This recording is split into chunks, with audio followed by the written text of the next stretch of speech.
Hello, मैं स्वागत करता हूँ मेरे चैनल इलेक्ट्रिकल जीनी। मेरा नाम अभिषेक ठाकुर। जो आज हम एच पी जे 530 के पार्ट नंबर सेकंड की बात करेंगे, जो आपका 36 टू लेकर 70 तक हमें जो है देखने को मिलेगा। तो चलिए हम जो है आज बात करते हैं। आपका क्वेश्चन नंबर 36 है और आप जो है मेरे चैनल को like, share and subscribe and description में जो है टेलीग्राम का लिंक दिया है, तो आप जो है जाके उसको ज्वाइन कर सकते हो। अगर हम 36 की बात करेंगे, in which type of the welding current is passing through the metal piece to be join. तो इसमें अगर मेटल पीस में अगर करंट के थ्रू ज्वाइनिंग करना है तो हम रेजिस्टेंस वेल्डिंग का इस्तेमाल करते हैं। तो 36 का हो जाएगा अपना सी। और आर्क वेल्डिंग में क्या होता है कि आर्क को प्रोड्यूस करके जो है फिर वेल्डिंग की जाती है। तो इसमें आपका ए नहीं आएगा। टिक भी जो है आर्क की टाइप है और मिग भी आर्क की टाइप है। तो अब जो है रेजिस्टेंस वेल्डिंग की जो टाइप है वो आप जो है मेरे को कमेंट सेक्शन में जो है बता सकते हो, और उसकी एप्लीकेशंस भी कि कहाँ कहाँ इसका इस्तेमाल किया जाता है। अगर हम 37 क्वेश्चन नंबर की बात करें, in the transmission line the sag is depend upon, हमें पता है सैग इज इक्वल टू WL²/AT। तो कंडक्टर के मटेरियल के ऊपर, लेंथ ऑफ द स्पैन के ऊपर एंड द टेंशन के ऊपर। तो इसमें हो जाएगा 37 का ए पार्ट। अगर हम 38 की बात करेंगे तो electroplating is a process of, तो इलेक्ट्रोप्लेटिंग का क्या मतलब है यहाँ पर, covering a superior metal over a inferior metal. तो 38 का हो जाएगा बी। अगर हम 39 की बात करेंगे तो विच of the following motor is use in house hold refrigerators. तो इसमें सिंगल फेस इंडक्शन मोटर का जो है इस्तेमाल किया जाता है। अगर हम 40 की बात करेंगे तो सब याद करने वाले हैं basic question. The voltage regulator are use to stabilise the voltage. अगर हम इसमें 41 की बात करेंगे, the direct current system employ for tramway operating on. तो इसमें कितना है आपका 750 वोल्ट। तो आप जो है डीसी मोटर या आपकी जो अर्बन रेल लाइन्स है उसमें कितना जो है सप्लाई, कितनी वोल्टेज हमें जो चाहिए वो आप जो है कमेंट सेक्शन में मेरे को बता सकते हो। 3000 वोल्ट, 1500 वोल्ट या 1440 वोल्ट। और एसी के केस में कितनी चाहिए, 3000 वोल्ट, 1500 वोल्ट या 400 वोल्ट। तो आप जो है मेरे को कमेंट सेक्शन में बता सकते हो। मीन्स मेन लाइन और अर्बन की बात की है मैंने। अगर हम 42 की बात करेंगे, तो low frequency operation of overhead line in a traction system. तो अगर हम लो फ्रिक्वेंसी मीन्स आप कितनी फ्रिक्वेंसी, आप जो है मेरे को कमेंट सेक्शन में बता सकते हो। Low frequency operated on overhead line in the traction system. तो अगर हम लो फ्रिक्वेंसी का इस्तेमाल करेंगे तो उसकी वजह से क्या होगा कि जो स्पेसिंग है सबस्टेशन के बीच में वो बढ़ जाएगी। मीन्स इसमें आपको जो है कम सबस्टेशन देखने को मिलेंगे, जिसके थ्रू आपकी जो है कॉस्ट बच जाती है। अगर हम 43 की बात करेंगे तो electrolytic process, the electrical energy is converted into, तो वो आपकी केमिकल एनर्जी में जो कन्वर्ट हो जाती है। आप मेरे को बताना जो भी इलेक्ट्रोलिटिक प्रोसेस होती है उसमें एसी सप्लाई का इस्तेमाल किया जाता है या डीसी सप्लाई का। तो ये भी आप जो है कमेंट सेक्शन में मेरे को बता सकते हो। अब Ajax furnace is started when, तो इसमें क्या है कि जब ये फिल किया जाता है अबव द कोर लेवल। ये याद करने वाली चीज़ है। 44 का सी, इससे कम क्वेश्चन पूछे जाते हैं और क्वेश्चन है तो फिर ऐसे ही पूछे जाते हैं। तो 44 का हो जाएगा हमारा सी आंसर। अगर हम 45 की बात करें, ये आपका भी रिपीटेड क्वेश्चन है। तो इसमें अगर हम बात करते हैं, तो output of a full wave आपका जो है रेक्टिफायर कंटेन्स। तो फुल वेव रेक्टिफायर में आपका ओनली द हॉट हार्मोनिक जो है आपको देखने को मिलती है। 46 की बात करेंगे तो विच ऑफ द फॉलोइंग है वो नेगेटिव टेम्परेचर कोफिशिएंट। तो किन में से नेगेटिव टेम्परेचर कोफिशिएंट, तो किसमें, इसमें आपका इलेक्ट्रोलाइट, फिर आपका इंसुलेशन और फिर आपका इसमें सेमीकंडक्टर्स, ये आपका नेगेटिव टेम्परेचर कोफिशिएंट्स में आते हैं और कंडक्टर आपका पॉजिटिव टेम्परेचर कोफिशिएंट्स में आता है। अगर हम 47 की क्वेश्चन की बात करेंगे, a wire of resistance R has its length and area of cross section is double, its resistance become. तो कितना हो जाएगा आपका R equal to rho L by A, rho equal to 2L/2A। तो इसमें मिलेगा आपका आर। 48 की बात करेंगे, द यूनिट ऑफ रिटेंटिविटीज़। तो यूनिट ऑफ रिटेंटिविटी है आपका वेबर पर मीटर स्क्वायर। अगर हम 49 की बात करेंगे, विच मटेरियल है द लीस्ट स्पेसिफिक रेजिस्टेंस, सबसे कम स्पेसिफिक रेजिस्टेंस हमें कहाँ देखने को मिलता है, वो है आपका कॉपर। सबसे ज़्यादा कम कम देखने को मिलता है सिल्वर, फिर कॉपर, फिर गोल्ड, फिर एल्यूमिनियम। अगर हम 50 की क्वेश्चन की बात करेंगे, in an AC circuit moving iron meter measure. तो मूविंग आयरन मीटर आपका क्या मेज़र करेगा, आपका मेज़र करेगा RMS value. Means AC and DC में काम करेगा।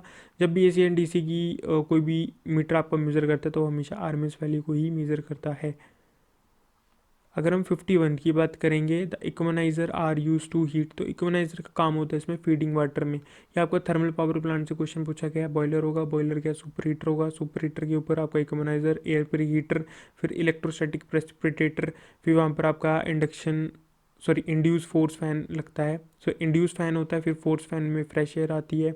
फिर आपका आपका जो सुपर हीटर के आगे टरबाइन, टरबाइन से अल्टरनेटर, टरबाइन के बाद आपका कंडेंसर, कंडेंसर के बाद ये सारा कंडेंसर और साथ में ही कूलिंग टावर, फिर आपका फीडिंग पंप, एंड फिर आपका इक्वनाइजर, इक्वनाइजर से फिर आपका बॉयलर। बॉयलर में 3 चीज़ें आएंगी, आपकी फ्रेश एयर आएगी, फिर आपका फीडेड वाटर आएगा और इसमें आपका कोल आएगा। तो ये आप जो देख सकते हो 51 का, तो इसमें बन जाएगा सी। अगर हम 52 की बात करेंगे, a coil has a 1000 turns and the current of 8 ampere cause a flux of 5 milli weber to it, the induction of the coil will be. तो हमें पता है L = N5/I, number of turns given है, flux आपका given है, current given है, तो यहाँ पर निकला 0.625। तो यहाँ पर ऑप्शन तो है नहीं, बट आप भी कैलकुलेट कर सकते हो। अगर इसमें से ऑप्शन मिल जाता तो आप मेरे को कमेंट सेक्शन में बता देना। 53 को लर्न कर लेना, internal resistance of the dry cell, तो वो है 0.2 to 0.4 ओम। 54 की बात करें, the power factor of an incandescent lamp is, तो इसमें रेजिस्टेंस के जैसे इस्तेमाल किया जाता है टंगस्टन, और यहाँ पर आपका यूनिटी पावर फैक्टर के ऊपर ये काम करता है। तो आप मेरे को बता सकते हो जो फ्लोरोसेंट ट्यूब होती है वो कौन से पावर फैक्टर के ऊपर काम करती है, 0 में, यूनिटी में, 0.5 लैग में, या 0.8 लैग में, या 0.8 लीड में। आपका 55 का ये आपका जो है साइंस के बेसिस में, मीन जीके में जो साइंस क्वेश्चन है वहाँ पर ब्रॉन्ज का भी पूछा जाता है कि bronze is an alloy of, तो ये है कॉपर एंड टिन, और ब्रास का आप मेरे को कमेंट सेक्शन में बता सकते हो।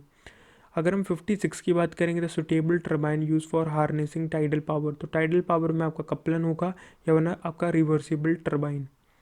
57 की बात करेंगे, advantage of hydro power over a thermal power plant, तो हाइड्रो पावर प्लांट की एफिशिएंसी आप मेरे को कमेंट सेक्शन में बता सकते हो।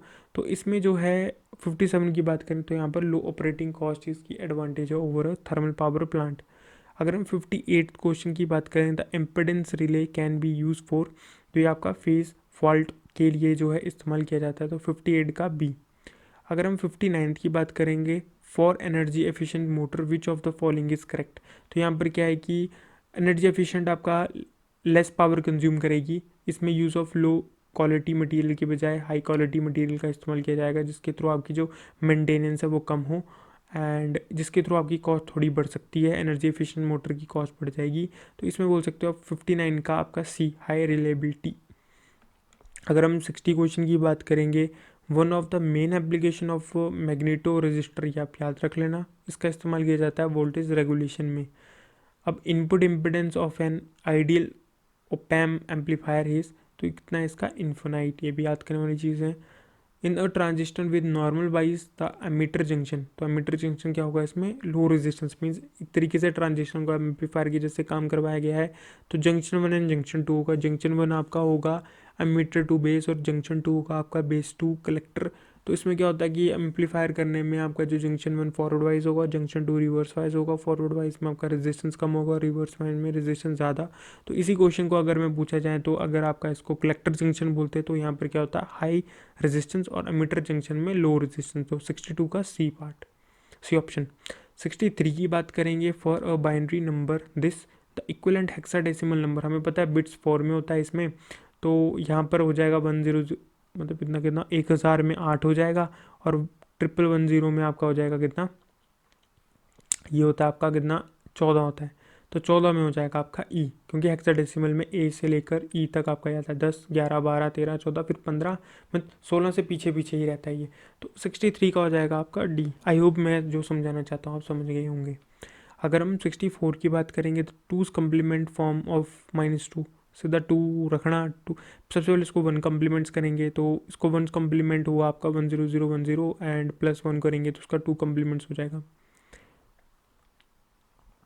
ठीक है, तो यहाँ से आप जो है देख सकते हो, मीन्स 1 कम्प्लीमेंट मीन्स 2 को आप लिख सकते हो 0010, एंड 1 कम्प्लीमेंट होता है इसको 0 को 1, एंड आपको जो है 1 को 0 आप जो देखने को मिलेगा, फिर इसमें 1 ऐड कर दोगे तो 2 कम्प्लीमेंट्स हमें जो है देखने को मिलेगा। तो 64 का हो जाएगा हमारा B. The most commonly use logic family that is CMOS, ये याद रखना है आपको। ALE stand for address latch enable, ये भी याद रखना है आपको। 67 की बात करें, the number of the gates in an S देखो इसमें ऑप्शन में तो देखो मेरे को मिला नहीं वन, तो आप जो है अगर आपको पता होगी एस में कितने गेट हैं इन ऑप्शन में से तो आप जो है कमेंट सेक्शन में बता सकते हो। वैसे तो गेट मेरे को एक ही दिखा है एस में। अगर हम 68 की बात करें, repeated question, the relaxation oscillator uses, तो इसका इस्तेमाल होता है यूजेटी में, और यूजेटी यूनी जंक्शन ट्रांजिस्टर। तो इसमें जो है एक ही जंक्शन हमें जो है देखने को मिलते हैं, तो यहाँ पर आपका पी और एन टाइप होता है। तो आप मेरे को बता सकते हो कि पी और एन में से हाई डोप्ड कौन होता है और लाइट डोप्ड कौन होता है। अगर हम 69 की बात करते हैं, in an overhead line we generally use, तो हम इसमें जो है A C R S R conductor का जो है इस्तेमाल करते हैं। अब देखो ओवरहेड लाइन में क्या होता है कि आपका 3-4 आपके इफेक्ट्स डोमिनेंट्स में चले जाते हैं, जैसे स्किन इफेक्ट होता है, प्रॉक्सिमिटी इफेक्ट होता है, कोरोना इफेक्ट होता है। तो असल में क्या होता है कि सबसे पहले हम एक कहानी है कि सॉलिड कंडक्टर का इस्तेमाल करते हैं। सॉलिड कंडक्टर में मीन्स पूरा सॉलिड के बने होते हैं जो कंडक्टर्स, तो उसमें आपका जो है डोमिनेंट देखने को मिलता है स्किन इफेक्ट। तो उसके थ्रू हम जो है, और उसमें कोरोना कम होता है। फिर उसके बाद जो है स्किन इफेक्ट को कम करने के लिए हमें जो कंपोजिट कंडक्टर का इस्तेमाल करना पड़ता है। फिर कंपोजिट से करते करते कंपोजिट कंडक्टर में क्या होता है, एल्यूमिनियम के कंडक्टर्स होते हैं, मीन्स आपको ऐसे देखने को मिलेंगे। सॉलिड कंडक्टर आपको ऐसे देखने को मिलेगा, ये पूरा सॉलिड। और कंपोजिट आपको कैसे देखने को मिलेगा, इस तरीके से आपका कंपोजिट देखने को मिलेगा।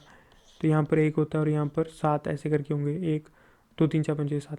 तो इसमें क्या होता है कि आपका कि ये सब बने होते हैं एल्यूमिनियम की, इसके थे कंपोजिट कंडक्टर थे। उसके बाद क्या हुआ कि इसकी मैकेनिकल स्ट्रेंथ को इंक्रीज़ करने के लिए बीच में स्टील लगा दिया गया, और साइड में जो है एल्यूमिनियम हमें जो है देखने को मिलता है।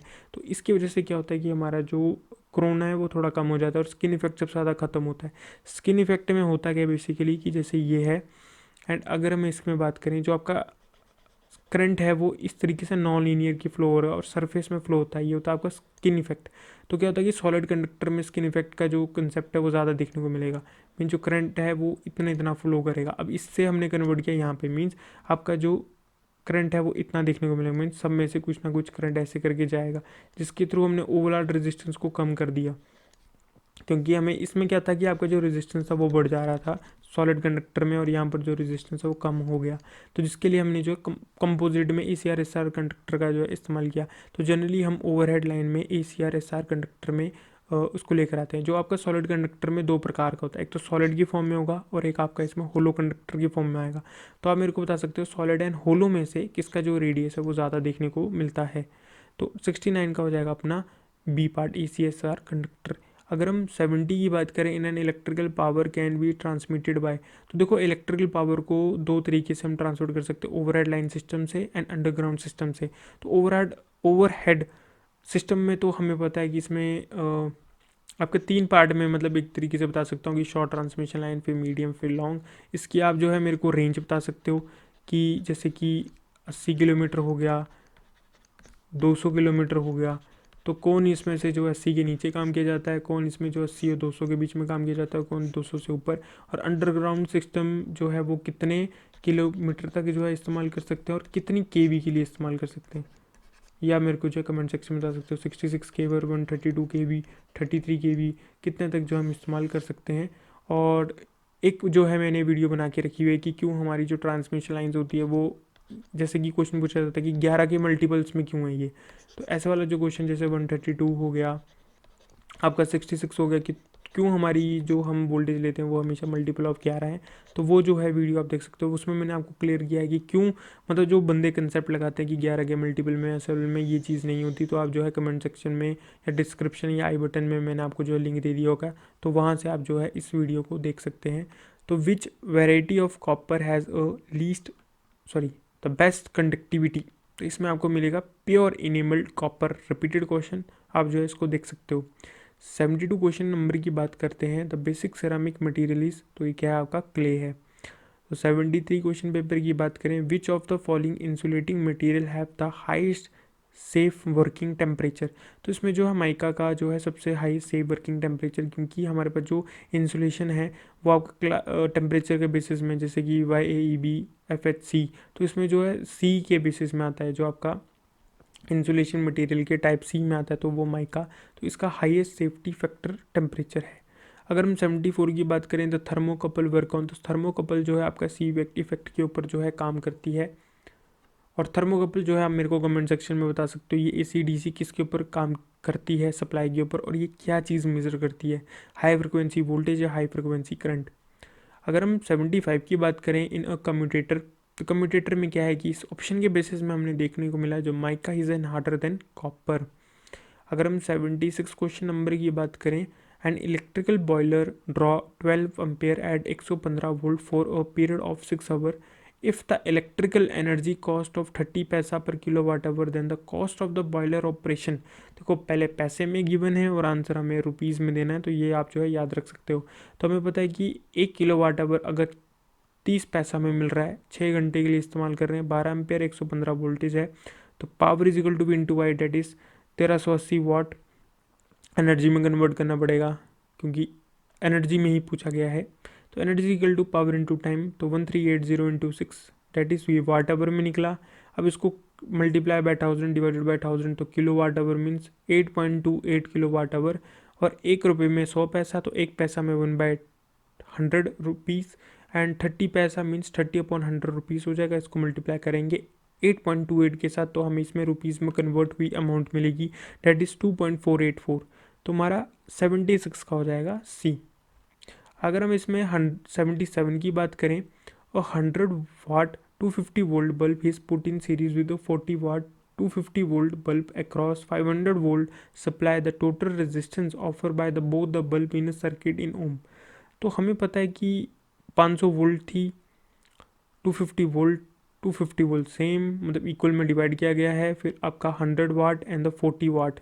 तो हमें इसमें टोटल रेजिस्टेंस निकालना है। तो हमें पता है power is equal to V square by R, मतलब पहले वाले केस बल्ब की बात करेंगे तो रेजिस्टेंस है आपका निकलेगा 625, एंड सेकंड बल्ब के रेजिस्टेंस की बात करेंगे तो कितना है 1362.5।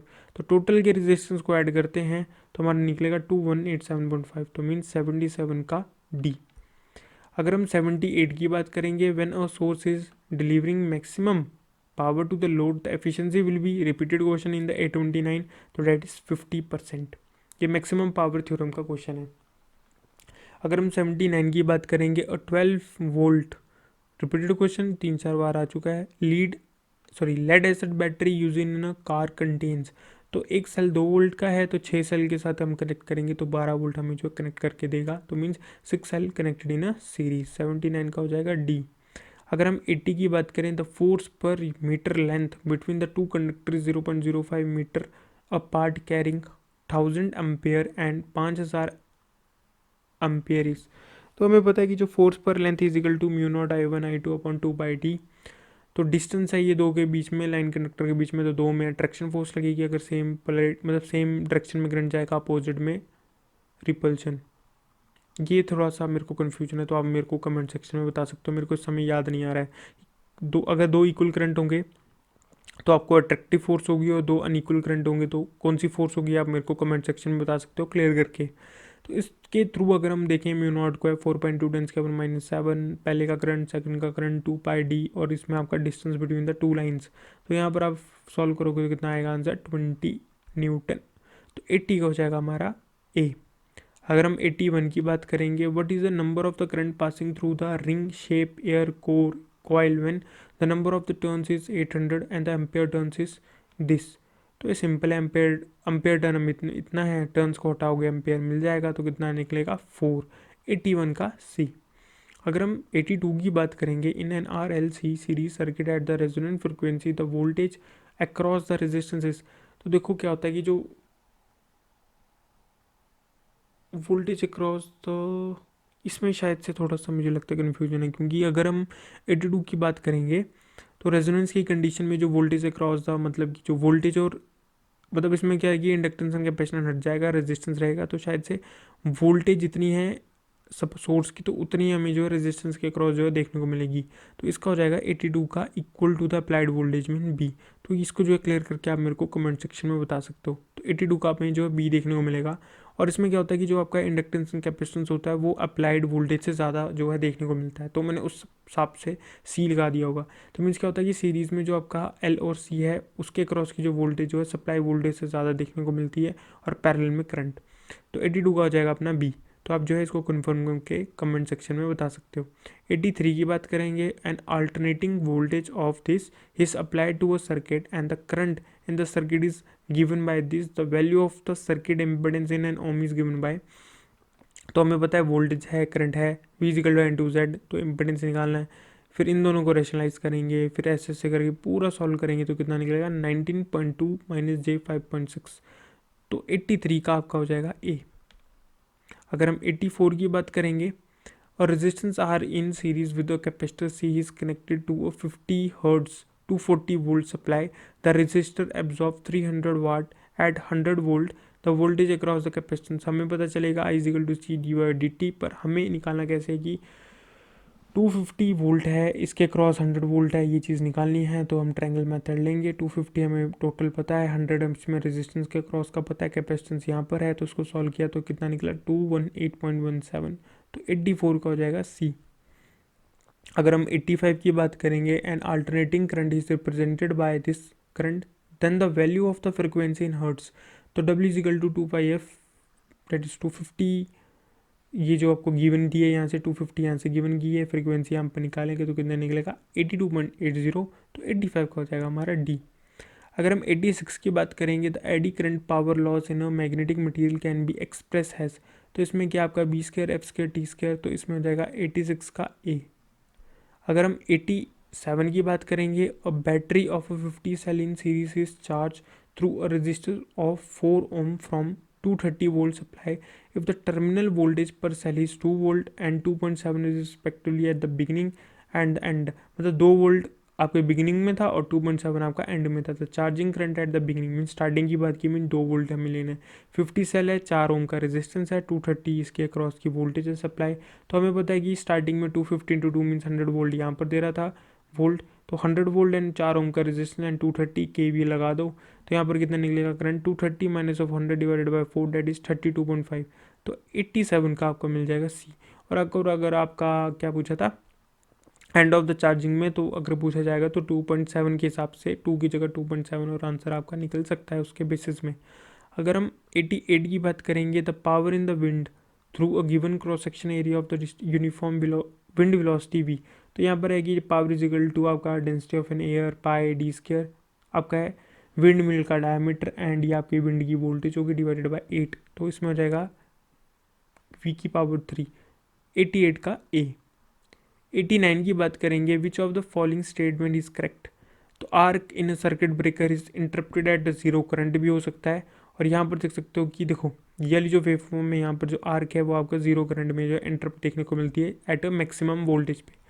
तो यहाँ पर आर्क आर्क जो है वो इंटरप्ट कहाँ पर होती है, जब अपना जो है जीरो करंट हमें जो है देखने को मिलता है, क्योंकि यहीं के बाद आपकी पोलैरिटी भी चेंज होती है और यहीं पर आपका जो एक तरीके से ज़्यादा हेल्पफुल हो जाता है आर्क को इंटरप्ट करने के लिए।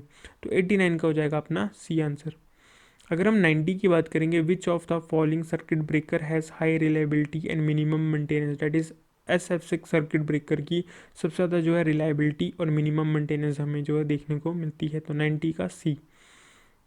अगर हम 91 की बात करेंगे, the differential relaying system response to, तो डिफरेंशियल रिले का इस्तेमाल फीडर अल्टरनेटर और ट्रांसफार्मर के इंटरनल फॉल्ट के लिए किया जाता है, उससे बचाने के लिए, तो 91 का ए। अगर हम 92 की बात करेंगे तो इसमें मर्ज स्पाइस प्रोटेक्शन की बात की गई है, to protect the power transformer जैसे कि delta star against the internal fault current transformer will be, तो देखो डेल्टा स्टार है तो उसके अपोजिट में आपका CT लगता है, तो यहाँ पर होगा स्टार डेल्टा, तो 92 का हो जाएगा अपना डी आंसर।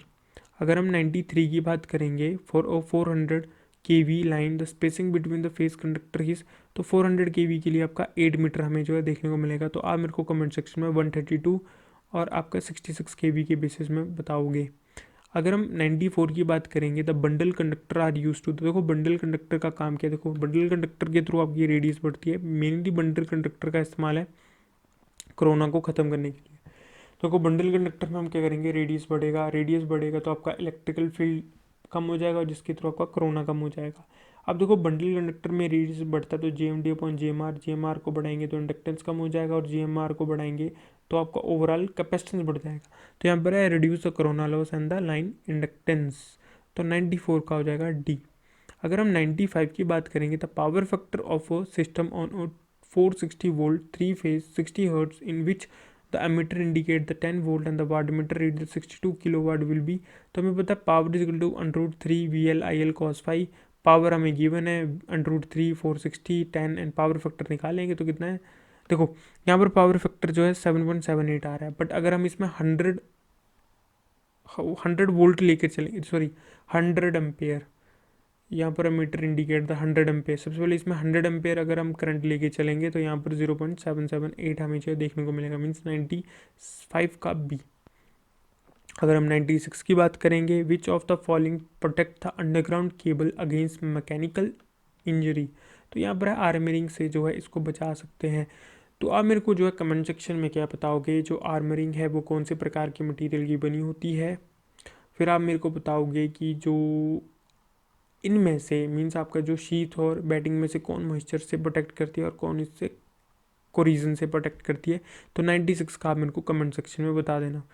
आप जो है कमेंट सेक्शन में जब भी बताओगे तो क्वेश्चन लिख के बताना कि 96 का ये आपने पूछा था, या 96 में ये जो इन्फॉर्मेशन ऐसे लिख के बता देना। तो कभी कभी आप जो है बाद में कमेंट सेक्शन में जब लिखते हो तो मेरे को लगता है कि कोई चीज़ मैंने गलत पढ़ा दी है, तो उसका आप जो है मेरे को कमेंट में बता रहे हो, तो थोड़ी कन्फ्यूजन हो जाती है उस समय के लिए। तो अगर 97 की बात करेंगे तो thermal efficiency of the system power station, तो वो कितनी है आपकी 25 to 30%।